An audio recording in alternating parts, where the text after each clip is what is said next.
guys, welcome back to my channel. I look very tired, yeah, because this is the fifth time I'm recording this video and somebody is not calling. So, so today I'm going to talk to you about, as indicated by the video, I spent 36 hours precisely, give or take, for this book, House of First and Blood. This is my first adult fantasy series that I have read. Actually, what happened is a small background of why I bought the book and stuff. I have the entire ACOTAR series, A Court of Thorns and Roses, A Court of Mist and Fury, A Court of Wings and Ruin, A Court of Frost and Starlight, and haven't read a single page. So, I was really skeptical as to whether or not to buy the book by Sarah J. Maas, and I was hearing mixed reviews about the book. But there were certain people whose reviews I totally trust, and they were given arcs by Bloomsbury. So I thought that why not check it out. So what I did was I downloaded the Kindle and I read first two chapters and I really liked it.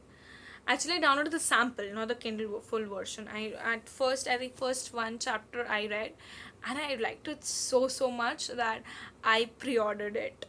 So this was a book that was on my cart for so many days that it was also becoming an eyesore. So I decided, why not give it a try, and when I did, I sincerely loved it, and now I have the book. I buddy read this with some of my really good friends from Bookstagram. I'm going to link all of their pages down below. This was primarily headed by Nerdy Sibling and myself, so I will link everybody under my lantern, Wanderlust and Literature, and Trishita, and everybody. I will link all of them down below in case you guys want to check out, and also my own social media handles. So coming to this book, I'm going to try my best and explain this book to you, so please bear with me, because the premise is very vague, and the premise is not even 0.00001% of the entire tip of the iceberg of what the book is about. So here in this book we follow Bryce Quinlan, who is a half fae, half human. She was born to the fae Autumn King, and born to a mortal woman, but since she did not have any powers, she was not given the opportunity of becoming the princess at all. She was basically disowned. So now she goes to this Crescent City University. This is becoming such a problem, so I'm going to keep this book here so that you guys can also see what book I'm talking about and I don't have to hold it. So what happens is she goes to this Crescent City University, and there she studies classical literature. So she meets three of her best friends for life. One is Fury Axetar, who in near future becomes a mercenary for the Republic of Lonathian. There also she meets Juniper, who becomes a ballet dancer. She's a faun. And she also meets her best friend for life, Danica Fendir. I think that's how you pronounce her second name. So she is the second in line to become the prime of the wolf pack. Now she is a shapeshifter who can specifically shapeshift into a wolf. So she's second in line, and she is this total party girl and stuff like that. So one day when it was how to explain, it was this family night, and on the family night, the entire teenage pack of Danica, they come to Danica and Bryce's apartment and they have a gala time. But on this specific day, Bryce has to go on this date with her boyfriend Reed Redner from the Redner Industries. He's a human who is this millionaire's son and has done very well for himself. So when she goes there, she realizes that things are not working out between Reed and Bryce, and she wants to break off. So when they break up, basically she breaks up, she comes out and she calls Juniper, Fury and Danica to come and join her in this club called White Raven, where they can have drugs, have alcohol, make out with strangers and have a gala time. That is basically and dance, and this is basically what her idea of fun is. So when she calls Fury and Juniper, they both agree to come, but Danica does not agree to come because she cannot ditch the entire pack for because they have this family night. But when she comes back to the apartment, Bryce realizes that something is amiss. Bryce, technically, when she realizes that she's amiss, she's drugged and she has made out with the stranger in the bathroom of the White Raven, and she is drunk as hell. So when she comes back, she realizes something is amiss and realizes that the entire pack of wolves is killed, including Danika's brother Connor, who she was supposed to go out after Reed and Bryce broke up. They all have been killed like mercilessly and reduced to pulp. So when she sees that there is this particular demon that is attacking everyone, so she goes after the demon. When she goes after the demon goes into this alley and attacks a particular angel, and she saves the angel, but she is attacked in the process herself. But then in the entirety of things, she is blamed for Danika's murder. Everybody blames her practically. So the story starts with her 2 years later, and she is visited by this. She lives in Crescent City, which is a city in Lunathian, the kingdom, the republic.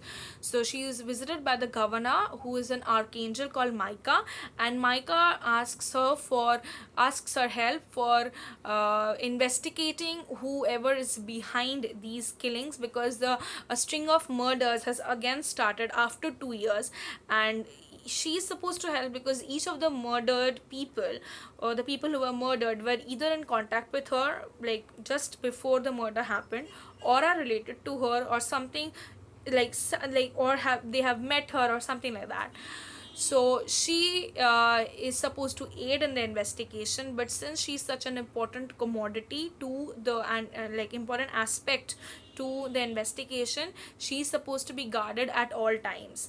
So Micah the archangel, he basically like he has this slave called Hunt Athalar. Now Hunt Athalar is a 200-year-old angel who is now presently called the Shadow of Death because he's an assassin of the governor, and he is like mercilessly he kills people. So he's supposed to be bodyguarding this thing, Bryce, because she's very important. And Hunt Athalar had led a rebellion which had the rebellion had been crushed so badly that now he's sold and bought like a slave. So the entire book starts with that, their investigation, and then the politics that is happening, and there is a rebellion which is going on that has to be crushed, and there are string of murders, and there is one artifact which is missing. There are a lot of things which happen in the book. Whatever I said right now is not even the tip of the iceberg that I'm saying since the beginning of the video. Now coming to the review of the book, I loved the book. It is an adult fantasy, so obviously you will expect a lot of adult scenes and a lot of abuses and a lot of things that are strictly adult. So I will only recommend this book to adult people, that is above 18. This book deals with so many things: family, relationships, power, societal hierarchy, republican hierarchy, and everything, and all that. It's an 803 pages book, but I just couldn't take my eyes off. A lot of people have been complaining that the world building is very slow, but I did not find the world building slow at all. This is my personal opinion. You might find it slow. I love the book so much. The writing is so damn lucid and vocabulary is so damn easy that you just fly through the book like this. Each chapter is like 20 pages, but it's just so much worth it. Like, there are 97 chapters and one epilogue. If you just don't read the epilogue, the 97 chapters comprise an entire book. You can just stop it there and not read the epilogue. Like, after you read the epilogue and read the last page, you realize that there is a second book incoming. Before that, you don't even realize there's a second book that has to come. I love this book so much. Even the steamy scenes between Hunt and Bryce are so amazingly written, and this is coming from somebody who is an ace and does not like steamy scenes at all.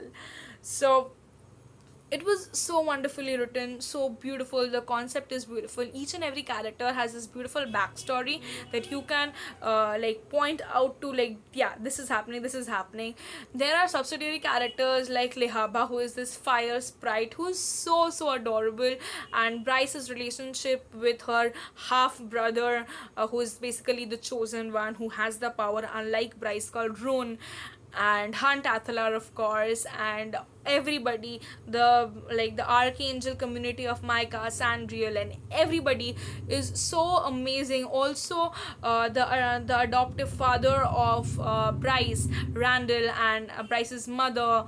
It's there is so much tension, and it's so intense, and it's like it's so wonderful. I just cannot praise the book like praised enough, because it's so wonderfully written. I highly recommend you guys to check this out. I know it's a huge book, and there are a lot of people who are like, it's so big, I won't be able to finish, what if this happens, what if that happens. But I truly tell you guys, pick this book up and you will never regret, and you will thank me. In case you guys have already read, do let me know in the comments down below what you guys think about it. And thank you so much for watching. Do not forget to at least glimpse House of Earth and Blood, because honestly this is one of my favorite books of the year, and will be in the top 10, I guess, because it's my favorite, I think, after Six of Crows. So that's a huge compliment coming from me. So thank you so much for watching. Have a great day ahead, and stay safe. Stay indoors as much as possible if you are not from an essential service. If you're from an essential service, thank you so much, because we are indebted to you, at least I am. Thank you so much for watching. Have a great day ahead. Mwah. Do not forget to like, share, and subscribe.